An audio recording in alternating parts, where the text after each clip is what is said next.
السلام علیکم ورحمۃ اللہ وبرکاتہ۔ معزز ناظرین و سامعین، ایک وقت تھا کہ جب قافلے صحراؤں میں سفر کرتے تھے اور انسان اپنی منزل کی تلاش میں دن رات ایک کر دیا کرتے تھے۔ آج ہم آپ کو ایک ایسے ہی قافلے کے ایک مسافر کی کہانی سنائیں گے کہ جس کی سفر کے دوران ایک تبلیغی مسلمان جن سے ملاقات ہوئی۔ یہ ملاقات اسے زندگی کے ایک ایسے موڑ پر لے آئی کہ اس نے اسے ہمیشہ کے لیے بدل کر رکھ دیا۔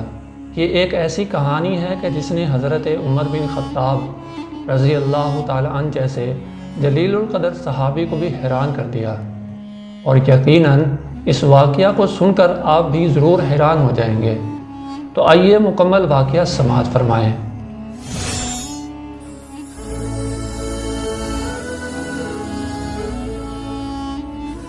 بسم اللہ الرحمن الرحیم۔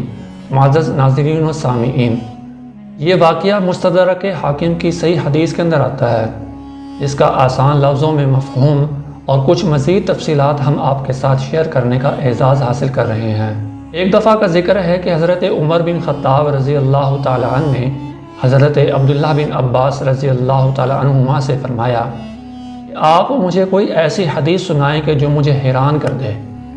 تو انہوں نے خریم بن فاتق ازدی کا یہ واقعہ بیان کیا۔ خریم بن فاتق ازدی ایک سادہ سا صحرائی آدمی تھا۔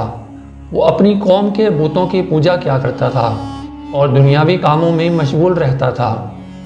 ایک دن وہ اپنے اونٹوں کے ساتھ صحرا میں سفر کر رہا تھا کہ اچانک آسمان پر بادل چھا گئے اور بجلی چمک اٹھی۔ آسمان سے گرج کی آوازیں آنے لگی اور ایک زوردار بجلی کا کڑکا ہوا۔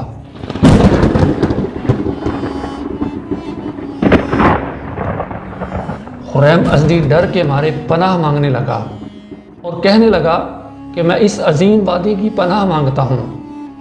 لوگ زمانے جاہلیت میں مصیبت کے وقت ایسے ہی پناہ مانگا کرتے تھے۔ جب انہوں نے یہ کلمات کہے تو اچانک نامعلوم شخص کی غیب سے آواز آئی، تو ہلاک ہو جائے، تو جلال والے اللہ کی پناہ مانگ جو کہ حلال و حرام کو نازل کرنے والا ہے۔ اللہ تعالیٰ کو وحدہ لا شریک تسلیم کر اور پہاڑوں کے برابر آنے والی پریشانیوں کی بھی پرواہ نہ کر، کیونکہ وہ دور دراز علاقوں میں زمین کی گہرائیوں اور پہاڑوں کی چوٹیوں پر اللہ کا ذکر کرتے ہیں۔ پستیوں میں حق کا وکیل صرف تقوی اور اعمال صالحہ ہوتے ہیں۔ خریم ازدی گھبرائی ہوئی آواز میں کہتے ہیں، اے نامعلوم شخص، تم تو ایسی باتیں کر رہے ہو جو عجیب اور ناممکن ہیں۔ جس شخص کی طرف بلا رہے ہو، کیا وہ تمہارے خیال میں سچا راستہ دکھاتا ہے یا پھر گمراہ کر رہا ہے؟ غیب سے پھر جواب آیا کہ وہ اللہ کے رسول محمد صلی اللہ علیہ وسلم ہیں، جو ہمیشہ بھلائی کی طرف بلاتے ہیں۔ قرآن پاک کی سورہ یاسین اور کچھ اور صورتوں کے شروع میں حامیم کے الفاظ لائے ہیں۔ ان صورتوں میں بہت ساری باتیں تفصیل کے ساتھ بیان کی گئی ہیں، مثلاً کون سی چیزیں کھانا حلال ہیں اور کون سی کھانا حرام ہے۔ وہ نماز پڑھنے اور روزے رکھنے کا حکم دیتے ہیں اور لوگوں کو ان برے کاموں سے روکتے ہیں جو زمانے جاہلیت میں لوگ کیا کرتے تھے۔ حضرت خریم بن فاتق بہت زیادہ خوفزدہ ہو گئے۔ یہ کون ہے جو غیب سے میرے ساتھ مکالمہ کر رہا ہے؟ آخر کار انہوں نے بڑی ہمت اور جرأت کے ساتھ کہا کہ مجھے یہ بتاؤ کہ تم ہو کون؟ جواب ملا کہ میرا نام مالک ہے، میں مسلمان جن ہوں۔ رسول اللہ صلی اللہ علیہ وسلم نے مجھے نجد کی طرف مسلمان جنوں کا امیر بنا کر بھیجا ہے، میں ان سب کا سردار ہوں۔ اس جنگل سے گزر رہا تھا کہ تو نے غیر اللہ سے پناہ مانگی، تو نے اس وادی سے پناہ مانگی۔ تیرے یہ شرکیہ الفاظ سن کر مجھے بہت غصہ آیا، میرے تن بدن میں جیسے کہ آگ لگ گئی اور میں تجھ کو تبلیغ کرنے لگا کہ شرک چھوڑ کر توحید کے راستے پر چل، ماں واحد بن جا، ماں فوق الاسباب طور پر، یعنی کہ بغیر کسی سبب کے صرف اللہ تعالیٰ کو ہی پکارنا جائز ہے، صرف اسی کی پناہ میں آنا چاہیے۔ اے انسان، میں نے دین اسلام کو قبول کر لیا ہے اور حضرت محمد صلی اللہ علیہ وسلم کی محبت میری رگ رگ میں سما گئی ہے، کیونکہ مجھے ان سے ہدایت ملی ہے۔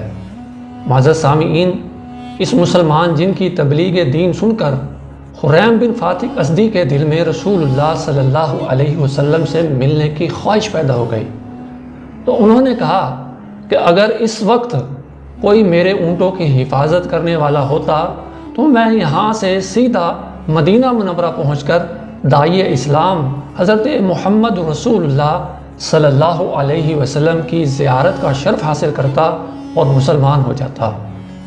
یہ سن کر اس مسلمان جن نے کہا کہ اگر تمہارا یہی ارادہ ہے کہ تم مدینہ منورہ جانا چاہتے ہو اور مسلمان ہونا چاہتے ہو تو تم مدینہ منورہ چلے جاؤ، میں وعدہ کرتا ہوں کہ تمہارے اونٹ تمہارے گھر پہنچا دوں گا۔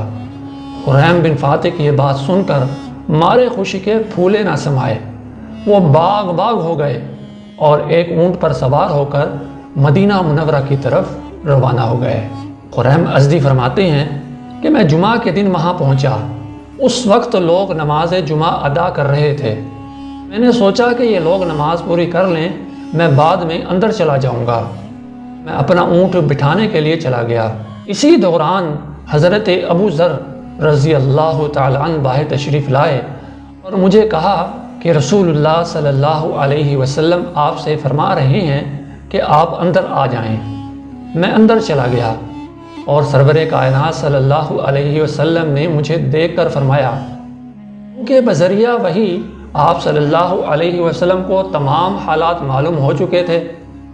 آپ صلی اللہ علیہ وسلم نے فرمایا کہ خریم بن فاتح میں معلوم ہے کہ جس نے تم سے وعدہ کیا تھا کہ تمہارے اونٹ صحیح سلامت تمہارے گھر پہنچا دے گا، اس نے وعدہ کے مطابق تمہارے اونٹ صحیح سلامت تمہارے گھر پہنچا دیے ہیں۔ خریم ازدی فرماتے ہیں کہ اللہ تعالیٰ اس پر رحمت فرمائے، تو نبی کریم صلی اللہ علیہ وسلم نے فرمایا کہ جی اللہ تعالیٰ اس پر رحمت فرمائے۔